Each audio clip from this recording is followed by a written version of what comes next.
Hi friends, welcome back to Sakhi reviews. తన నిజాయితీని నిరూపించుకోవడానికి సాక్ష్యాధారాలతో జీవన బండారాన్ని బయటపెట్టిన ఆనంది. షాక్లో సునంద. ఇదంతా ఎలా జరిగిందో తెలుసుకోవాలంటే ప్లీజ్ సబ్స్క్రైబ్ చేసి లైక్ చేయండి ప్లీజ్. ఆనంది కరెంట్ షాక్ నుంచి సునందని కాపాడినందుకు ఆదిత్య సునందతో ఇలా అంటూ ఉంటాడు. నీకు కరెంట్ షాక్ కొట్టినప్పుడు నువ్వు ప్రమాదంలో ఉన్నావని తెలిసి, తన ప్రాణాల మీదకు వస్తుందని తెలిసి కూడా నిన్ను కాపాడింది చూడు, అది ఆనంది గొప్పతనం.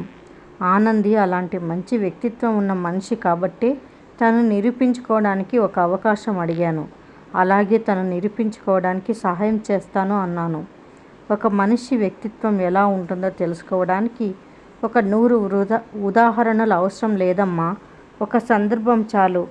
ఆనంది వ్యక్తిత్వం మీద ఎంతమందైనా నిందలు వేయచ్చు, ఎంతమందైనా మచ్చలు వేయచ్చు. ఏమో కానీ అవన్నీ ఆనంది నిజం నిరూపించుకున్న రోజున నిందలుగానే మిగిలిపోతాయి అని ఆదిత్య చెప్తూ ఉంటే, ఆనందిని ఆదిత్య పొగుడుతూ ఉంటే ఇష్టం లేని సునంద ఇలా అంటుంది. ఇప్పుడు ఏంటిరా, ఆనంది నన్ను కాపాడిందని వెళ్ళి తనని హక్ చేసుకొని థ్యాంక్స్ చెప్పమంటావా? ఒకవేళ ఆనంది వల్ల నా ప్రాణాలు కాపాడబడి ఉంటే దానికంటే నా ప్రాణం పోయినా నేను బెటర్గా ఫీల్ అవుతాను తప్ప కాపాడినందుకు హ్యాపీగా ఫీల్ అవ్వను అని చెప్పి కోపంగా అక్కడ నుంచి వెళ్ళిపోతుంది సునంద. ఇంకా ఊర్వశి బాస్ అంటూ ఆదిత్య రూమ్లోకి వస్తుంది. ఊర్వశి, ఇప్పుడు ఆనందికి ఎలా ఉందో చూసావా అని అడుగుతాడు ఆదిత్య. తను బాగానే ఉంది బాస్ అని చెప్తుంది. ఇప్పుడు మళ్ళీ వెళ్ళి ఒకసారి చూడు అంటాడు ఆదిత్య. అలాగే బాస్ అంటూ ఊర్వశి ఆనంది దగ్గరికి వెళ్తూ ఉంటే ఎదురుగా ఆనంది వచ్చి ఇద్దరు డాష్ ఇచ్చుకుంటారు. సారీ ఆనంది అంటుంది ఊర్వశి. ఏంటి సారీ, చూసుకోవాలి కదా అంటూ ఆనంది ఊర్వశి సెల్ ఫోన్పై ఆదిత్య ఫోటోని చూస్తుంది. ఏంటది అని అడుగుతుంది. ఫోటో అని చెప్తుంది ఊర్వశి. అదే అర్థమవుతోంది. నువ్వు ఆదిత్య గారితో ఇంత క్లోజ్గా నిలబడి ఫోటో తీసుకున్నావేంటి అని కోపంగా అడుగుతుంది ఆనంది. పిఏ అంటే ఎప్పుడు క్లోజ్గానే ఉంటుందిగా అని ఊర్వశి చెప్తుంది. ఊర్వశి మాటలకు ఆనందికి కోపం వచ్చి, ఏంది ఊర్వశి, నేను ఏం అడుగుతున్నా నువ్వేం మాట్లాడుతున్నావు? ఆదిత్య గారితో ఇంత చనువుగా ఉన్నట్టు ఫోటో ఎట్లా దిగినావు? నాకు తెలిసి ఆదిత్య గారు నీతో ఈ విధంగా ఫోటో తీయించుకోరు, మరి ఎట్లా తీసినావు అని ఆనంది అడుగుతుంది. అరే, నేనేదో పాపం చేసినట్టు మాట్లాడతావేంటి ఆనంది? తప్పేముంది? ఆదిత్య గారి లైఫ్లో నువ్వు ఉన్నావా? లేవు కదా. అలాంటి వాళ్ళ జీవితంలోకి ఎవరైనా వెళ్ళాలనుకుంటారు అని ఊర్వశి చెప్పగానే నోర్మొయ్ అంటుంది ఆనంది కోపంగా. నువ్వెవరు నన్ను నోర్మొయ్ అనడానికి? ఇప్పుడు నువ్వు ఆదిత్య భార్యవి కాదు, నీకు అడిగే అధికారం లేదు. అసలు నీకు నేను సమాధానం చెప్పాల్సిన అవసరం లేదు. ఏంటి నువ్వు మళ్ళీ ఆదిత్య గారి కోసం ట్రై చేస్తున్నావా? ఆయన జీవితం నాశనం చేసింది సరిపోలేదా? మళ్ళీ సిగ్గు లేకుండా ఎలా ఆయన లైఫ్లోకి వస్తావు అని ఊర్వశి అంటూ ఉండగా ఆనందికి కోపం వచ్చి ఊర్వశిని చెంపదెబ్బ కొట్టబోతుంది. అప్పుడే జీవన వచ్చి ఆనంది చెయ్యి పట్టుకుంటుంది కొట్టనివ్వకుండా. జీవన, ఎందుకు అడ్డుకుంటున్నావు అని ఆనంది అడుగుతుంది. ఆనంది, అన్నిటికీ చెంపదెబ్బలే పరిష్కారం కాదు, నోటితో కూడా మాట్లాడుకోవచ్చు అని చెప్తుంది జీవన. ఈ మనిషి ఎట్లా తయారైందో నీకు ఎరుకేనా అని ఆనంది అంటే, ఎవరేంటో నువ్వు ఇలా వస్తే చెప్తాన్రా అంటూ పక్క రూమ్లోకి తీసుకెళ్తుంది ఆనందిని జీవన. ఏంది జీవన, నువ్వు ఆ ఊర్వశికి సపోర్టుగా నిలబడాలి అనుకుంటున్నావా అని అడుగుతుంది ఆనంది. నేను కాదు సపోర్టుగా నిలబడ్డ మనిషి, వేరే ఉన్నారు, అది ఎవరో కాదు అత్తయ్య గారు అని చెప్తుంది జీవన.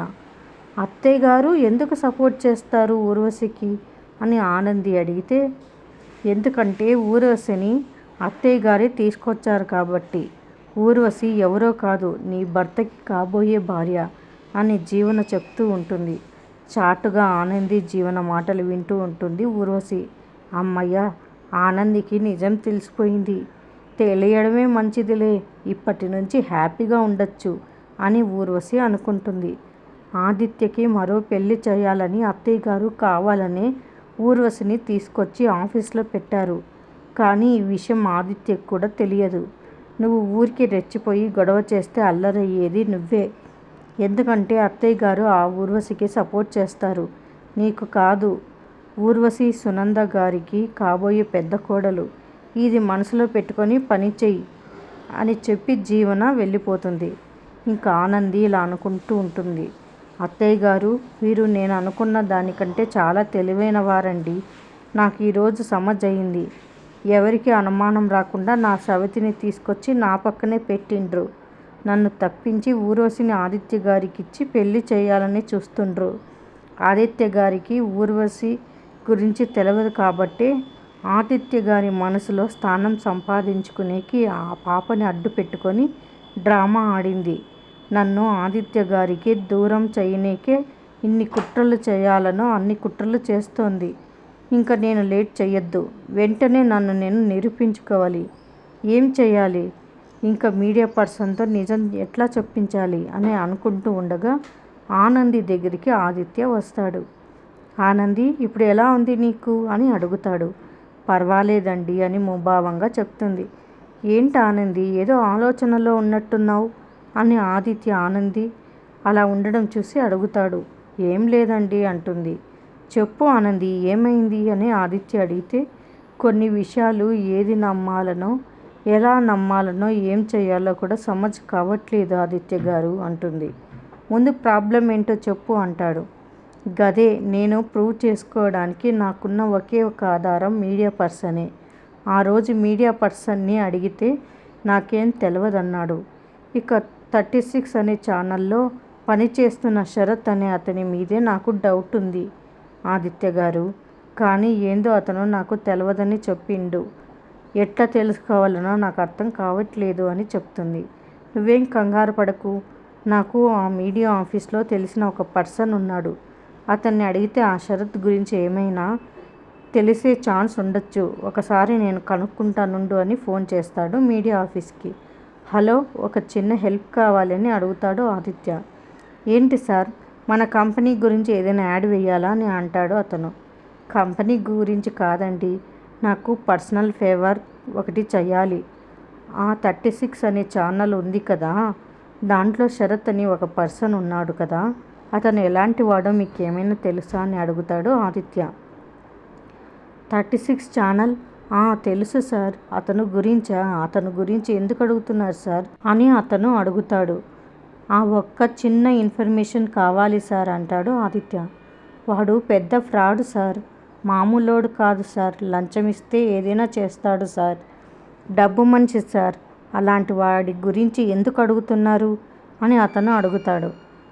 ఏం లేదు, అతను ఎవరో ఎలాంటి వాడో వివరాలు తెలుసుకుందామని క్యాజువల్గా అడిగాను అంతే అంటాడు ఆదిత్య. లేదు సార్, ఒకవేళ అతన్ని పట్టుకొని అడిగినా కూడా అతనేం చెప్పడు సార్. వాడు పెద్ద దొంగ. మేమంతా అసలు దగ్గరకు కూడా రానియం సార్. వెరీ చీటెడ్ పర్సన్ అతను. ఒకవేళ మీకు సంబంధించిన ఏదైనా ఆర్టికల్ రాస్తానని చెప్పి ఏమైనా డబ్బులు అడిగితే మీరు ఇవ్వకండి సార్ అంటాడు అతను. ఓకే అండి, థ్యాంక్ యూ అని ఫోన్ పెట్టేస్తాడు ఆదిత్య. ఏమన్నారు ఆదిత్య గారు అని అడుగుతుంది ఆనంది. వాడొక్క పెద్ద చీటర్ అంట. మంచోడు కాదని చెప్తున్నారు. వాడు మంచోడు కాదు అని చెప్తున్నారంటే నీతో అబద్ధం చెప్తున్నాడు. అంటే వాడి చేత నిజం చెప్పించాలంటే మనకున్న ఒకే ఒక్క దారి ఆదిత్య చెప్తూ ఉంటే ఏంటది అని అడుగుతుంది ఆనంది. వాడి ఇంటికి వెళ్ళడం. సరే అయితే వాడి అడ్రస్ నేను కనుక్కుంటాను. నువ్వు నాతో పాటు రా, పద వెళ్దామంటూ ఇద్దరూ కలిసి కారులో అతని ఇంటికి వెళ్తారు. ఆనంది ఇదే వాళ్ళ ఇల్లు అని లోపల ఉన్న శరత్ని పిలుస్తారు. లోపల ఉన్న అతని భార్య వచ్చి ఏమ్మా, ఎవరు కావాలని అడుగుతుంది. శరత్ గారు ఉన్నారా అని అడుగుతారు. లేరమ్మా అని చెప్తుంది. నా పేరు ఆనంది, మేము శరత్ గారి గురించి వచ్చినాము అని ఆనంది చెప్తూ ఉంటే ఆయన ఇంట్లో లేరండి అని చెప్తుంది. మేము ఒక ఫోన్ కాల్ విషయం మీద ఎంక్వైరీకి వచ్చినాం. ఒకసారి ఆయనతో మాట్లాడాలి అంటుంది. మా ఆయన కూడా మాతో చెప్పారు. ఇంతకుముందు ఇలా ఆఫీస్కి వచ్చి ఏదో ఫోన్ కాల్ గురించి అడిగారంట. అది మీరేనా అని అడుగుతుంది. అవును మేమే. మాకున్న అనుమానం ప్రకారం ఏందంటే ఆ ఫోన్ కాల్ వచ్చింది మీ ఆయన శరత్ గారికి వచ్చింది. ఆ ఫోన్ కాల్ ఎవరితో మాట్లాడిండ్రో ఏందో అనేది మేము తెలుసుకోవాలని ఆనంది చెప్తూ ఉంటే, ఎందుకమ్మా ఇలా ఇంటికి వచ్చి ఇబ్బంది పెడతారు? ఆఫీస్కి వచ్చారు, మళ్ళీ ఇంటికి వచ్చారు, చూసే జనం ఏమనుకుంటారు? మా ఆయన తప్పు చేశారనుకోరా? ఎందుకు ఇలాంటి లేనిపోని నిందలు వేస్తారు? మీరు వెళ్ళిపోండి, ఇంకొకసారి మా ఇంటికి రావద్దు అని చెప్తుంది ఆమె. అది కాదండి, ఒక్కసారి ఆయనతో మాట్లాడాలి అంటుంది. మాట్లాడేది ఏం లేదు, ముందు మీరు వెళ్ళిపోండి అని చెప్తుంది. ఆదిత్య గారు, ఇక్కడ మనకి ఏ చిన్న ఇన్ఫర్మేషన్ తెలిసేలా కనిపించట్లేదు, పదండి. ఇంకా అమ్మ అంటూ లోపల నుంచి ఒక పాప వస్తుంది. ఆనందిని చూసి, అక్క ఎలా ఉన్నావక్క, బాగున్నావక్క అని అడుగుతుంది. ఆనంది ఆ పాపని చూసి ఆశ్చర్యపోయి, నువ్వేంది ఈ ఇంట్లో ఉన్నావు అని అడుగుతుంది. ఆనంది ఆ పాపని కాపాడి ఉంటుంది. ఊర్వశి తెచ్చిన పాపకి ఫ్రెండ్ ఈ పాప. రౌడీల నుంచి ఆ ఇద్దరు పాపల్ని కాపాడినప్పుడు ఆనందిని చూసి ఉంటుంది ఈ పాప. ఇది మా ఇల్లే అక్క అని చెప్తుంది ఆ పాప. ఇంకా పాప తల్లి, ఈమె ఎవరు నీకు తెలుసా అని అడుగుతుంది. అవును తెలుసమ్మా, ఆ రోజు నన్ను రౌడీల నుంచి కాపాడింది ఈ అక్కే అని చెప్తుంది ఆ పాప. అవునా, అదే నాకు తెలియక ఏదో మాట్లాడానండి, ఏమీ అనుకోకండి. మా పాపని కాపాడి చాలా మంచి పని చేశారు, లేదంటే మేము చాలా బాధపడాల్సి వచ్చేది. అంత హెల్ప్ చేసిన మీకు నేను కూడా తప్పకుండా హెల్ప్ చేస్తాను. మీరు దేనికోసం వచ్చారో మా వారికి చెప్తానంటుంది ఆమె. తప్పకుండా మీ వారు వస్తే మాకు కాల్ చేయండి, ఈ సహాయం ఒకటి చేయండి అని అడుగుతుంది ఆనంది. సరే మేడం, మా వారితో తప్పకుండా నిజం చెప్పిస్తాను అంటుంది ఆమె. ఇంకా తర్వాత ఆ మీడియా పర్సన్ వాళ్ళ పాపని కాపాడిన విషయాలన్నీ తెలుసుకొని ఆనంద్కి హెల్ప్ చేయడానికి వస్తాడు. నాకు ఫోన్ కాల్ ఎవరు చేశారు మీకు నిజం చెప్తాను అని ఆనందితో అంటాడు. సరే, మీరు చెప్పవలసింది మా అత్తయ్య గారు ముంగట అని ఆ మీడియా పర్సన్ని సునంద దగ్గరికి తీసుకొని పోతుంది ఆనంది. జీవన అతన్ని చూసి చాలా భయపడుతుంది. సునంద ఆనందిని చూసి లోపలికి ఎందుకు వచ్చావు అని అడుగుతుంది. మీడియా వాళ్ళకి ఫోన్ చేసి చెప్పినా అంటున్నారు కదా అత్తయ్య గారు, మీడియాకు ఎవరు ఫోన్ చేసి చెప్పినారో ఇతనే చెప్తాడని ఆనంది చెప్తూ ఉంటే జీవన్కు కళ్ళు తిరుగుతూ ఉంటాయి. ఆనంది నిజం చెప్పబోతోంది అని భయపడి కళ్ళు తిరుగుతూ ఉంటాయి. శ్రీతన్ పెళ్లి జరిగిన ముందు రోజు రాత్రి మన ఇంటి నుంచి మీడియాకి ఫోన్ కాల్ పోయినట్టు నా కాడ డేటా మొత్తం క్లియర్గా ఉంది అత్తయ్య గారు, ఇదిగో చూడండి అంటూ ఆనంది సునందకు పేపర్స్ చూపిస్తుంది. ఆ పేపర్స్ చూసిన సునంద, మన ఇంటి నుంచి ఫోన్ కాల్ వెళ్ళినాదా? నువ్వు ఏం మాట్లాడుతున్నావు? మన ఇంట్లో నుంచి ఎవరు ఫోన్ కాల్ చేస్తారు మీడియాకి? నేను 4 రోజులే టైం ఇచ్చానని ఏదో ఒక అబద్ధం చెప్పి తప్పించుకోవాలని చూస్తున్నావా అని ఆనంది చెంప మీద కొడుతుంది సునంద. అయ్యో అత్తయ్య గారు, నన్ను కొట్టినా పర్వాలేదు, ఇదంతా చేసింది నేను కాదు, ఇదంతా చేసింది ఎవరో చెప్తాను వినండి. ఇంకెవ్వరు చేస్తారు అత్తయ్య గారు, జీవనే ఆ ఫోన్ కాల్ చేసింది అని ఆనంది చెప్తూ ఉంటే సునందతో పాటు అందరూ షాక్ అవుతారు. ఇంకా మీడియా పర్సన్ కూడా చెప్తాడు, అవునండి, ఈ జీవన గారే నాకు ఫోన్ చేశారు, నేను చెప్పినట్టు న్యూస్ రాస్తే డబ్బులు ఇస్తానని కూడా చెప్పింది, డబ్బులు కాశపడి ఆ మేడం చెప్పినట్టే చేశాను అని ఆ మీడియా పర్సన్ చెప్తాడు.